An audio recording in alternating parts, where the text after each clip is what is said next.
शाम के टाइम में कभी बर्तन जूठे मत छोड़ो।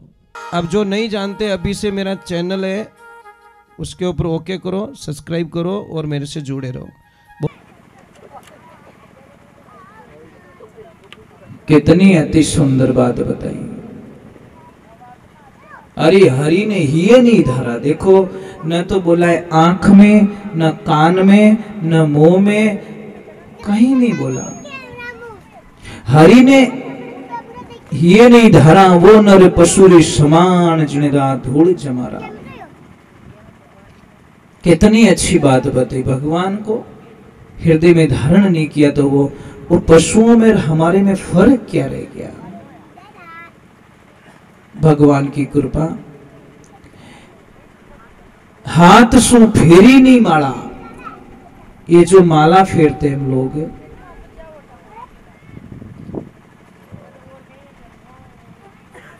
हाथ सु फेरी नहीं माला, वो नर हाथ कैड़ा के विजय वृक्षण का डाला। जैसे पेड़ पौधों की ये जो शाखाएं होती है ना, उसके जैसा समान माना गया है। और रूकड़ो है, इन्हें डाला है। पांव सु चलियो नहीं पासा, मतलब पांव वो धर्मरा काम मत नहीं गयो। मैं आपको एक छोटी सी बात बता रहा हूं। आपको,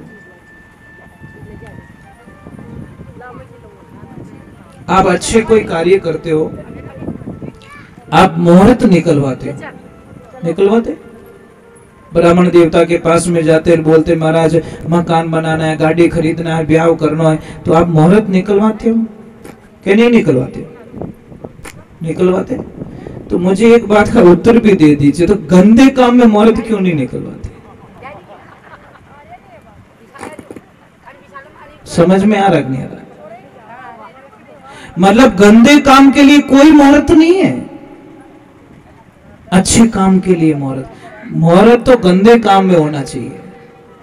नियम तो यही है। कम से कम 2 महीने बाद में निकलेगा तो 2 महीने गंदे काम से बच तो जाएंगे कि यार मुहूर्त को नहीं रहे, 2 महीने बाद रो मुहूर्त है, जीते तो बचाला, पर नहीं, मुहूर्त अच्छे काम का निकालो, बुरे काम का नहीं। और गंदे काम किसको सिखाने की जरूरत ही कहां पड़ती साहब, वो ऑटोमेटिक सीख जाता है। और अच्छे काम के लिए, अच्छी पढ़ाई करने के लिए लोगों को ट्यूशन भेजना पड़ता है। 2-2 लोग 5-5 लाख रुपया फीस भरनी पड़ती है, और गंदे काम के लिए 1 रुपया खर्च करने की जरूरत नहीं है। ऑटोमेटिकली वो गंदे रास्ते पे। देखो, ये कथा क्यों सुनाई जाती है? सदमार्ग पे ले जाने के लिए, अच्छे रास्ते ले जाने के लिए। हो सकता है किसी को समझ में आ जाए और उसका बेड़ा पार हो जाए। कोई 2 भाई थे,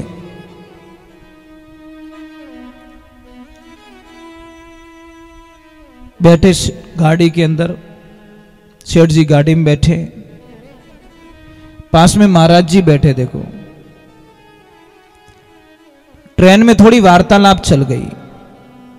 वार्तालाप चली तो सेठ जी के शब्द इतने अच्छे थे कि गुरुदेव को थोड़ा अच्छा लगा कि ये कोई महान आत्मा है, महान विभूति है। प्रभु विराजिए थोड़ी देर। हरे कृष्णा। जी जी जी, दर्शन मेरे प्रभु का, भागवत जी का दर्शन। कभी पधारना पाली साइड में तो जरूर दर्शन देना। हमारा पाली जिला है जी जी जी जी जी। तो कभी उधर कभी दर्शन दे दो तो जरूर पधारना।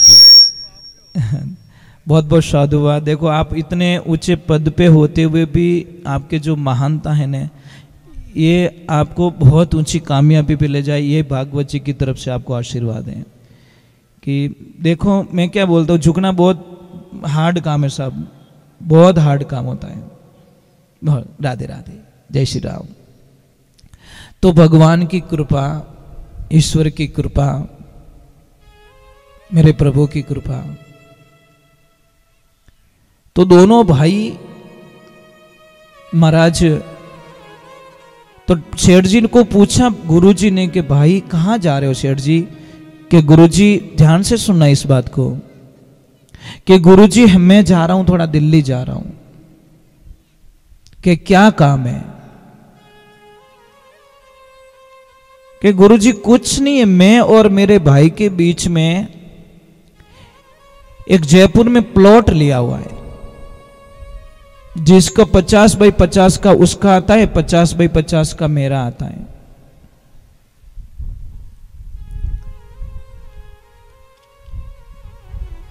गुरुजी ने बोला पूजा पाठ कुछ करते हो? कि हाँ गुरुजी, मैंने 54 साल में 54 बार रामायण पढ़ ली है। कितनी बार? 54 बार मैं रामायण का पाठ कर चुका हूं।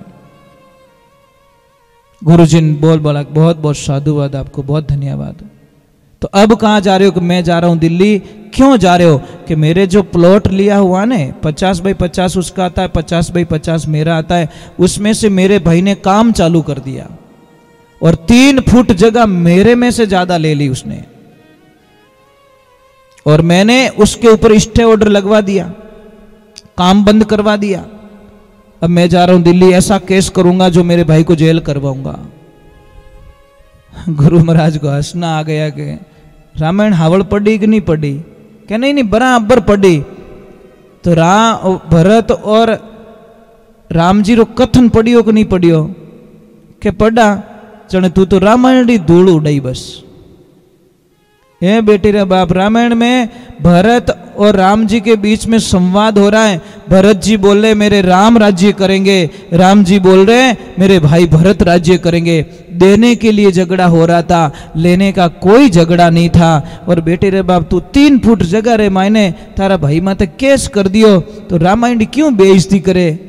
एकदम उसको ज्ञान हो गया और वो बोला कि गुरुदेव मैं बड़ी भूल कर चुका हूँ, किसी की बातों में आ गया, मेरे परिवार ने मुझे उकसाया और बोला कि आपको ये काम करना है, ये काम करना है, और मैं पूरे परिवार के चक्कर में आकर मेरी इस भक्ति के अंदर दाग लगा दिया। गुरुदेव अब मैं वापस जा रहा हूँ और पूरा प्लॉट ही मेरे भाई के नाम करके चला जाऊंगा। मुझे नहीं चाहिए ऐसा प्लॉट जो मेरे भाई से दूर करे मुझे। ये महापुरुषों, क्यों भाई खोते लोग? क्यों छोटी सी बात में भाई से बोलना बंद करते लोग? क्या मिलेगा आपको? कुछ नहीं मिलेगा साहब, कुछ नहीं मिलेगा। दुनिया में सारी चीजें बाजार में मिलती हैं, भाई कोई कंपनी में नहीं मिलेगा साहब। अगर कहीं मिले तो मुझे भी बोल देना, मैं 2-4 भाई ब्रांडेड भाई बनवाए दूं, एक बड़ी अच्छी कंपनी रहा। नहीं महाराज, मैंने इसलिए बोला नहीं कि मैं कई लोगों को एक प्रश्न करता हूं, आप मुझे उस प्रश्न का उत्तर दे देना। लोगों को कहता हूं कि आपको व्हाट्सएप चलाना आता है, तो लोग हाथ ऊपर करते हैं। यूट्यूब चलाना आता है कि हाँ, फेसबुक के हाँ, इंस्टाग्राम के हाँ। तो मैं एक प्रश्न पाछो करूं कि थाने परिवार चलावनो आवे कि नहीं आवे? के बाप जी परिवार नहीं चाले मारू। ए बेटी रे बाप, मोबाइल में इतना फंक्शन जाने तो थोड़ा परिवार चलावनो ही फंक्शन सीख जा कि परिवार ने भेड़ो की कर राखनो, प्रेम की कर राखनो, कटे कहीं करनो। प्रेम इया नहीं हाले, प्रेम तो घणो मुश्किल हाले महाराज। अच्छी सासू मां कौन होती है पता है? जो बहू को बहू ना माने बेटी मान ले। और सासू को पता चल जाता आखिर में मालकिन ये है, आखिर में मालकिन तो यही है, तो फिर मैं पहले स्वीकार इसको मालकिन क्यों ना कर लूं। पण कोई हाउजी री आदत है कि मैं बैठी जीते तो थने शांति जीवन दू को नहीं। मरिया पछे तू बोलो आनंद ले लीजिए, पर जीवती हूं जीते थने शांति रहन दू को नहीं। देखो सासू मां तो सासू मां वो होती है ना, बहू के जीवन का कल्याण कर देती है। कोई सासू मां थी और उनको पता चल गया कि मेरी बहू को अभी 1 बज गए और वो अपने कक्ष में चली जाएगी सोने के लिए, और 3 घंटे वो नींद लेगी, उसका टाइम हो चुका, काम पूरा कर दिया उसने, और वो अपना काम करके सो जाती है और मैं उसको डिस्टर्ब नहीं करती। पर 1:10 पे मेहमान आ गए। अब क्या करे? सासू मां से चला नहीं जाता, काम कर नहीं सकती, और मेहमानों को बिना चाहे तो भेज भी नहीं सकती।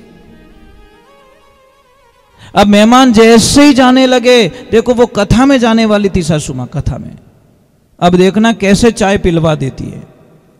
वो बोलती है मेहमानों को, अरे रुको रुको प्रभु रुको, मेरी बहू है ना, मेरी बहू है ना। थोड़ा जोर से बोली ताकि बहू तक आवाज जाए।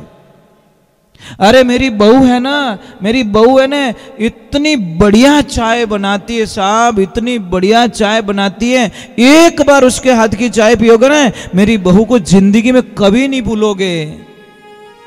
ये बात सुन ली बहू रानी ने, नींद आ रही थी, परंतु बात सासू माँ की मीठी मीठी बातें सुन ली और बोला कि मेरी तो बढ़ाई कर रही है।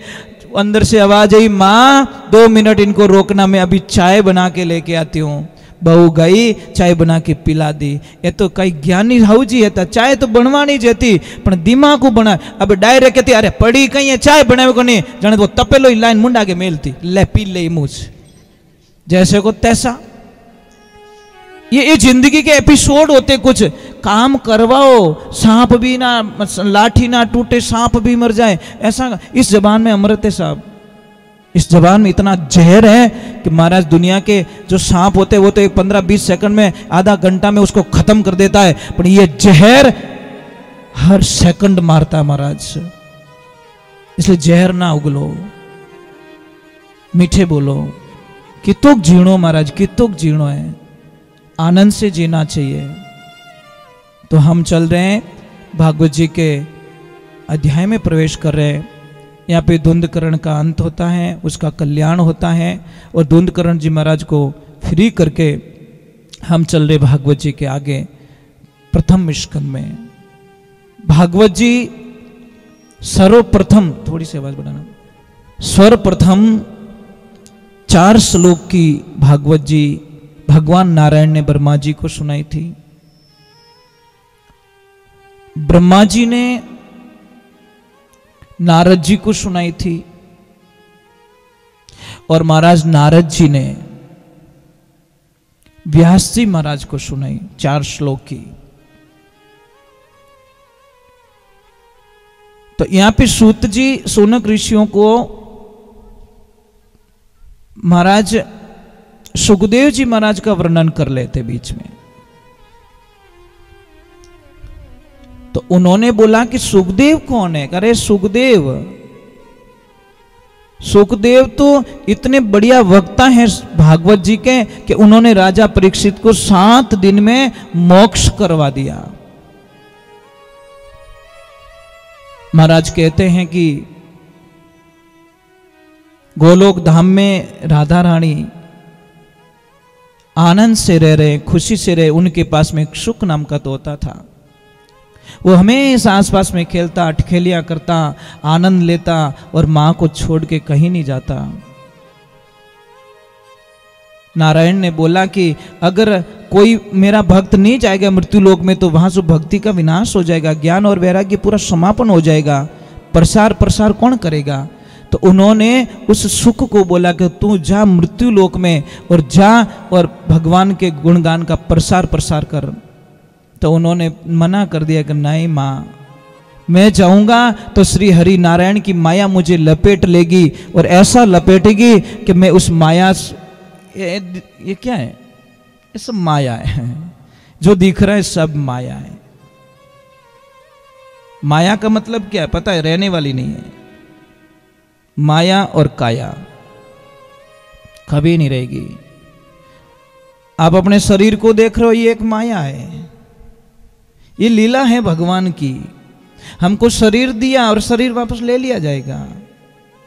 कुछ टाइम के लिए दिया है, किसको 50 साल, किसको 60 साल, किन्हें 20 साल में ही जानो पड़े, किन्हें 5 साल में निवंडो पड़े, भाई तारो टाइम पूरा हो गयो। ये उस परमात्मा की लीला, इसके ऊपर अहंकार घमंड मत कीजिए, क्योंकि अब है और थोड़ी देर बाद में नहीं है, कोई भरोसा। कहीं टा हवा एटनू चालती एटनू चाल जातो, कहीं भरोसा महाराज। और उनाळो वायरो वा जाए ने, मेणारत लाग जाओ, धान फिर जाया करे, ध्यान राखजो। फसल माती तो अहंकार मत करजो। एक रात्रि हवा पूरा धान ने फेर दे, जटे 40 मण पाकनो चीज आवे, 12 मण रोज लाटो आवे, पछे कहीं के हवा फिर गई साहब, कहीं कियो? अरे बेटी रे बाप, 2 दिन में पूरा धान ने पकाई दियो, मेणारत लाग गई, हवा पकाई दी विने। तो महाराज अहंकार कभी मत करो। तो भगवान की कृपा होती है, ईश्वर की कृपा होती है। तो इस जीवन को समझने की कोशिश कीजिए, जीवन को समझना पड़ेगा हमको। तो कहते हैं कि सुखदेव जी ने मना कर दिया कि मैं माया के चक्कर में पड़ा, तो माता रानी ने, राधा रानी ने कहा कि जाओ तुम, माया तुम्हारे पर बिल्कुल असर नहीं करेगी, इसका आवरण नहीं आने दूंगी मैं। अब मैं जन्म कहां लूं? तो राधा रानी का आदेश होता है, जाओ कैलाश मानसरोवर, भगवान श्री भोलेनाथ तप कर रहे हैं, वहां पे जाओ, वहां से आपका भक्ति का कुछ काम स्टार्ट होगा।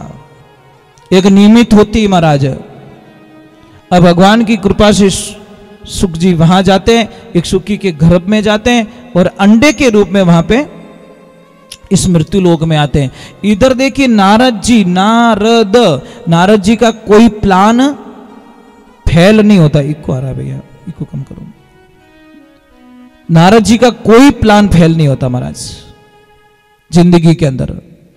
अब भगवान की ऐसी कृपा हो गई, नारद जी गए कहां? मां पार्वती जी के पास में। और पार्वती, देखो नारद जी का जो भी प्लान होता है ना, वो जगत कल्याण के लिए, ध्यान रखना। चाहे किसी को भी मिले नारद जी, वो जगत का कल्याण करने के लिए मिलते हैं। कहते हैं कि जिस घर में प्रेम नहीं है और नारद जी वहां चले गए तो प्रेम ही प्रेम प्रकट हो जाएगा, और जिस घर में प्रेम है वहां चले गए तो फिर फाइटिंग स्टार्ट। मतलब रिचार्ज उल्टो रिचार्ज हो जाए, मतलब करावनो तो बैलेंस रन कर दे, नेट रो, ये गड़बड़ हो जाती है महाराज कभी कभी।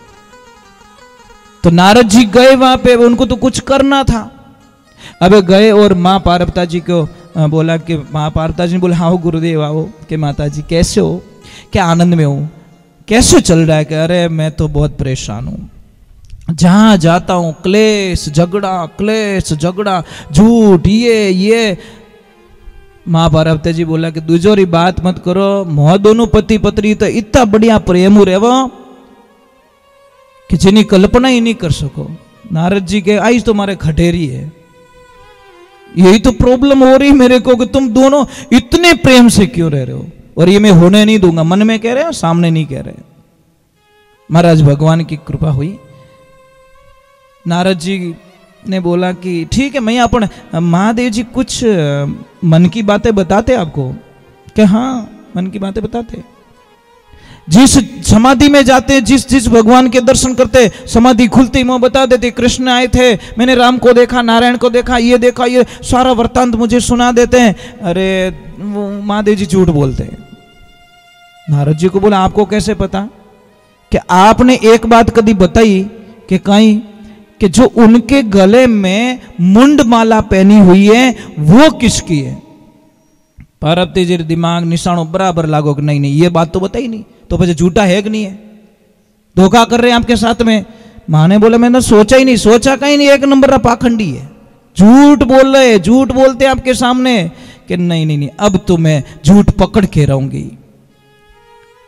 नारद जी गए और मां पार्वती जी कोप भवन में जाके बैठ गए, काला कपड़ा पहन। पहला एक सिस्टम है तो देवियों, कोई भी माता बहन को जब गुस्सा आता ना तो मुंडा आगा नहीं करता, एक सिस्टम बनाया हुआ था। भले कोई भी गुस्सा आ गया तो एक कमरों अलग ही वे, तो उसके ऊपर लिखा होता कोप भवन। मतलब जिन्हें गुस्सा आयो हाचा हाका करना है तो काला कपड़ा पहन उनमें जान बैठ जानो, अपने आप ही पति देव आए ने कहता बाप जी कहीं गलती भी, मतलब आपको कहने की आवश्यकता नहीं है, आप वहां पहुंच गए। इसका मतलब आपने कोई न कोई शिकायत आप परिवार है, पति है, तो ऑटोमेटिकली वो मतलब भवन ही मतलब गुस्सा रो भवन बनाए रहते अलग ही। आजकल तो डायरेक्ट ऑनलाइन है, मोबाइल में बढ़िया बोल जावे। तो महाराज जैसी भोलेनाथ समाधि से जगे और मां पार्वती कोप भवन में काले कपड़े। पार्वती जी को बोला अरे कहीं रियो? कुछ नहीं, आप झूठ क्यों बोलते हो? भोलेनाथ बोले मैंने कभी झूठ नहीं बोला। कि नहीं, अगर आप झूठ नहीं बोल रहे हो, नहीं आप झूठ बोलते हो। तो भोलेनाथ ने डायरेक्ट पूछ लिया कि कहीं नारद जी अटे आया कहीं? कि हाँ जनवा ठीक है, मामलो बन गो। कि इनकी उल्टी पार्टी पढ़ाई दी और मने कह दो, डायरेक्टली कह दो जो मैं कोई उत्तर दे सकूं। मुंड हो जाऊं की नहीं वे। तो भोलेनाथ को बोला कि मैंने आ बात बताओ कि ए मुंडा किना है, ये मुंड माला पहन के रखी आपने, ये किसकी है? महादेव जी ने जब हंस के जवाब दिया कि हे देवी बस इतनी सी बात। क्या इतनी सी बात नहीं है? बहुत बड़ी बात है कि हे देवी ये सारे मुंडे आपके। जब जब आपने शरीर का त्याग किया, जब जब आप मरे तो मैंने आपका मुंडा लेके मेरे गले में डाल दिया। परबता जी बोले मैं इतनी गैली हूं कहीं, इतनी भोली हूं जो को सिर्फ मैं ही मरी, आप मरिया ही को नहीं कदी। महादेव जी बोले मैं अमर हूं, मेरे अमर कथा सुन के रखिए। मां पार्वती जी बोले तो પછી મને તો સુનાઈ લો કે દેવી આપ સુનાવનો મોકો દિયો જ કદી। मैं जदी जदी बोलियो कोई न कोई काम काट दियो, मारे आज काम है वो है, मारे बड़ी तो लानो, मारे लीपनो करनो, कहीं कहीं कहीं कहीं लपड़ो तो काट दियो। मैं तो सुनाना चाहता पर आप सुनना नहीं चाहते, मैं क्या करूं? कि भोलेनाथ जो हो गया सो हो गया, अब मुझे अमर कथा सुना लीजिए। वो अमर कथा कौन है? भागवत श्री महापुराण, यही अमर कथा। अब भोलेनाथ बोले कि देखो पहले तो जाओ और आवाज लगा दो, यहां पे सिर्फ हम दोनों ही होने चाहिए, जाओ आवाज लगा दो, कोई नहीं होना चाहिए। देवी ने अपने आवाज लगाई, सबको बोल दिया कि हमारे कुछ काम है 7 दिन का, 7 दिन तक इस आसपास में कोई आना मत। अब सुखी ने जो अंडा भी उसको सेव रही थी, वो 1-2 दिन ही हुए थे, जीव प्रकट हुआ था, पर उसको भी जाना पड़ा, वचनों का पालन करना जरूरी था। महाराज भोलेनाथ ने बोला हुंकारो देना जरूरी है, मैं आंखें बंद करके कथा करता हूं और आपको हुंकारा देना जरूरी है। हुंकारो देवो जीते कथा लेला, हुंकारो बंद कथा ही बंद। माता जी बोले मैं हुंकारा दे दूंगी बराबर। अब देते गए देते गए देते गए, सुनते गए, हुंकारो देता गया। 10वीं स्कंद तक तो मां पार्वती ने बराबर ध्यान रखा। जैसे ही 11वें स्कंद का कुछ वार्तालाप चल रही थी, मैया को आ गई नींद। अब नींद आ गई तो उस जो सुखे नींद में से बच्चा प्रकट हुआ, उसने बोला हुंकारो बंद तो कथा बंद हो जाई, અને कथा में आनंद पत्तो आवी रह्यो है। वो बैठा व्यासपीठ के पीछे और ओंकारा स्टार्ट, तो भोलेनाथ ने बोला ओंकारा तो स्टार्ट ही है, देवी सुन रही है। और लास्ट में जैसी भागवत पूरी हुई और जोर से जय बोली बोले भागवत महापुराण की। एकदम पार्वती जी उठी, बोले ये तो जोर हाको क्यों करियो? कि जय बोली के क्या नहीं, जय बोली के कथा रही, कि कथा पूरी होगी। अरे देवी तो कथा पूरी होगी तो आप कहां थे? मैं तो सो रही थी। तो पीछे हुंकारो कौन दियो? पीछे देखा तोते का बच्चा आंख बंद करके मंथन कर रहा, कथा सुन ली, आनंद आ गया, कथा सुन ली। महादेव जी एक पल के लिए तो आशीर्वाद दिया कि बेटा बहुत बढ़िया कथा सुनी, पर दूसरे पल में उनकी आंखों का रंग बदल गया। चोरी की तूने चोरी, और पीछे बैठ के कथा सुनी, आगे सुन तो मैंने कोई दिक्कत नहीं थी, चोरी चोरी कथा सुन ली, अब मैं तुझे छोड़ने वाला नहीं हूं। और महादेव जी ने तुरंत अपना त्रिशूल निकाला। सुख ने बोला अब आ गई मौत। डोकरो है बोलो पण पाछो रूप में आवे तो समुद्र ने पी जावे 1 सेकंड में। महाराज जैसे सुख ने फड़फड़ाए पंख और सरोवर से नीचे की तरफ केदार बद्री वगैरह वगैरह, और जैसे ही आए सगले फिरगा महादेव जी ने हाथे नहीं आयो। आखिर में वो आके व्यास जी की जो लक्ष्मी जी थे उनके गर्भ में स्थापित हो गया कि अब मने कोई खतरो नहीं है। महादेव जी खड़े गेट पे व्यास जी के आश्रम पे, और आते ही उन्होंने बोला वाह भोलेनाथ वाह, आनंद आ गया, वर्षों से आपके दर्शन के लिए तड़प रहा हूं, आज भोलेनाथ मेरे द्वार पे। कि दूसरी बात छोड़ो, मारे वे गयो लपड़ो कि कहीं वो कि मेरे यहां पे चोरी हो गई और वो चोर तुम्हारी कुटिया में गया है। व्यास जी महाराज हंसने लगे, सच में बोले हो? क्या हुआ? अरे एक सुख नाम का जो तोता है उसने अमर कथा सुन ली और अमर कथा सुन के आपकी पत्नी के गर्भ में जाके बैठ गया है। अब वो आएगा, उसको मारूंगा तब वापस जाऊंगा। व्यास जी महाराज बोले बस थोड़े अटी चोरी वे कोई मने बताओ, थोड़े धूणा मुंह कोई बड़ी तो ले गो कहीं रियो भाई, आपके पास है क्या? जादू ज्यादा रख उड़ो, इनकी चोरी हो गई क्या? अरे वो नहीं, कथा की चोरी कर दी। पर अभी आपने महादेव जी क्या बोला कि अमर कथा सुनता वो अमर हो जाता है? कि हाँ, तो भोलेनाथ इतो तो दिमाग दौड़ावता, डायरेक्ट की गैर मुंह गाड़ी झटकाई दी। वो तो कथा सुन चुका, वो मरने वाला तो है नहीं। पचे भोलेनाथ ने याद है ओ काम तो उन दूरी उड़ो है, इतना कथा सुनी है तो मरेगा तो नहीं, यूं फालतू लार लार दौड़ियो। उसको बोला बेटा अभी तू बिंदास है, अभी आ सकता, मैं तुम्हारा जो उठान है वो, तू मेरे से मरने वाला तो है नहीं, क्योंकि अमर कथा सुन चुका है। अब भगवान की कृपा होती है भोलेनाथ की। 12 वर्ष बाद में सुखदेव जी महाराज अपनी मां के गर्भ से जन्म लेते हैं, और जन्म लेते ही जैसे जन्म लिया रवाना हो गए। व्यास जी महाराज पीछे पीछे दौड़ रहे हैं, बेटा बेटा, आगे से आवाज है, कौन बेटा कौन पिता? कई बार आप मेरे पिता बन चुके हो, कई बार मैं आपका पिता बन चुका हूं। शरीर से आप बेटे रिश्ता का हो सकता है, इस आत्मा का कोई रिश्ता नहीं, जहां आया वहां जा रहा हूं। चले गए सुखदेव जी महाराज। यहां का एक कथन आता है कि जब सुखदेव जी महाराज जा रहे हैं, तन पे कपड़े नहीं थे, जवान अवस्था, कोई माता बहने, कोई बच्चियां, कोई स्नान कर रही थी देवियां सरोवर में। कहते हैं कि सुखदेव जी महाराज जब निकले हैं बिना कपड़ों, तो वो भी बिना कपड़ों ही थी, तो उन्होंने अपने शरीर को ढका नहीं, ऐसे ही खड़ी है। पर जब जैसे ही व्यास जी महाराज गए तो उन्होंने अपने शरीर पे कपड़े डाल दिए। तो गुरुदेव ने पूछा कि देवियों, जब मेरा 18 साल का बेटा इस मार्ग से निकला, तुम्हारे पास में होके निकला, और तुम बिना कपड़ों में खड़ी हो, आपने उसके सामने शर्म भी नहीं की, और अब आपने शरीर क्यों ढका? मैं तो बुजुर्ग हूं।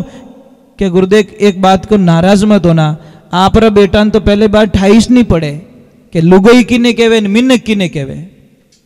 पहले बात तो आपके बेटे को पता ही तो नहीं है ना कि औरत कौन होती है और आदमी कौन है, उसको तो पता ही नहीं है। संसार में माया ने आवरण नहीं डाला, इसी ये तो परे हैं, और इन हम कपड़ों पेरियोड़ो कोई कामरो, इनको तो पता ही नहीं पहले बात तो। आप तो संसारिक रीति रिवाज जानो, इन वास्ते हमारे शरीर ने ढाकनो पड़ियो। तब जाके व्यास जी को महाराज को पता चल गया कि आत्मा ऐसी वैसी नहीं है, ये कोई महा आत्मा है। अब महाराज भगवान की कृपा होती है। यहां पे एक कथन आ जाता वापस कि जब व्यास जी महाराज ने ये कथा लिखी, तो अब देऊं किसको, दे किसको देना चाहते सुखदेव जी महाराज को ये भागवत, पर सुखदेव जी को लाए कौन समाधि में से ध्यान जगा के? शिष्यों को भेजा कि जाओ और सुखदेव जी को ये श्लोक सुनाओ। 1-2 श्लोक सुनाए, सुखदेव जी का ध्यान टूटा, और दूसरी बार और गए और श्लोक सुनाए, और आनंद हुआ, कृष्ण लीला सुनी, मन लगा, अरे ये कौन है, कहां से लाए, ऐसे श्लोक किसने लिखे? कि आपके पिताजी ने। कितने लिखे? 18,000 स्कंद 12 और 335 अध्याय, 18,000 श्लोक आपके पिताजी ने लिखा है, और वो ग्रंथ आपको देना चाहते, आप पधारिए। सुखदेव जी महाराज आते हैं और ये ग्रंथ उनको समर्पित होता है। इसलिए सबसे बढ़िया वक्ता के रूप में सुखदेव जी महाराज को जहां जहां भागवत जी होती है, वहां पे सुखदेव जी महाराज का मतलब किया जाता है, उनको याद किया जाता है, उनको प्रणाम किया जाता है, आह्वान किया जाता है उनका। तो हम आपसे एक प्रार्थना करते हैं, कथाएं सुनना और कथा करना कोई बड़ी बात नहीं है, पर कथा जब तक जीवन में नहीं उतरेगी तो हमारे जीवन का कोई मकसद नहीं है। एक तो देवियों, मैं आपसे एक वंदन करता हूं कि जिंदगी में कभी कभी कभी भी खड़े खड़े बाल मत संवारो। जो देवी खड़े खड़े बाल संवारती है, उसके घर का तप नष्ट हो जाता है। उगम जी भाटी ने रावण मालदे ने पहलो उपदेश दियो तो, उबी उबी नाल सुलझावे बेटा बाल, उन गरी भिक्षा नहीं लाना रे रावण माल। जो देवियां खड़े खड़े बाल संवारती है, उस घर की भिक्षा कभी साधु संत नहीं लेते हैं, आपकी तपस्या खत्म होती है। दूसरे नंबर, शाम के टाइम में कभी बर्तन झूठे मत छोड़ो। कई देवियां होती ना, शाम को बर्तन झूठे छोड़ देती है, बोले सुबह में धोएंगे। आपको पता नहीं है देवियां भूत प्रेतों को खाना क्या मिलता है? जो हम लोग जूठा छोड़ते हैं वो भूत प्रेतों का खाना होता है। वहां पे नेगेटिविटी ऊर्जा पैदा होती है उस घर में, और आपको अच्छी नींद नहीं आएगी, और एनी टाइम मतलब घर में थोड़ी छोटी बातों से क्लेश होगा, और कोई न कोई बीमार मिलेगा। जो आटा बच जाता है शाम को वो भी फ्रीज में मत रखो, क्योंकि हमारे बुजुर्ग लोगों ने तो कहा है कि एक मरे हुए व्यक्ति को घर में रखो, मुर्दे को, चाहे गिले आटे को घर में, पिंड होता है पिंड, उस पिंड को घर में नहीं रखना चाहिए। ये ध्यान रखें। झाड़ू हमेशा जितना गुप्त में रखोगे उतनी आपके घर में लक्ष्मी बढ़ती जाएगी। झाड़ू दिखना नहीं चाहिए। आपने तो झाड़ू को फटकार के कभी साफ नहीं करना चाहिए। झाड़ू होता है ना, कई देवियां के भर जाता है ना थोड़ा कीचड़ से, तो जोर से फटकार दिए, उसमें उसकी लक्ष्मी गायब हो जाती है।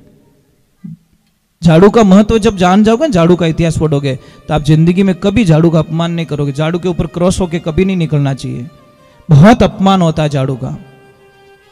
जो घर में जो चटाई होती है वो भी आपके उत्तर और पश्चिम के हिस्से में रखो, खड़ी रखो, घर के अंदर बड़ी खुशी मिलेगी।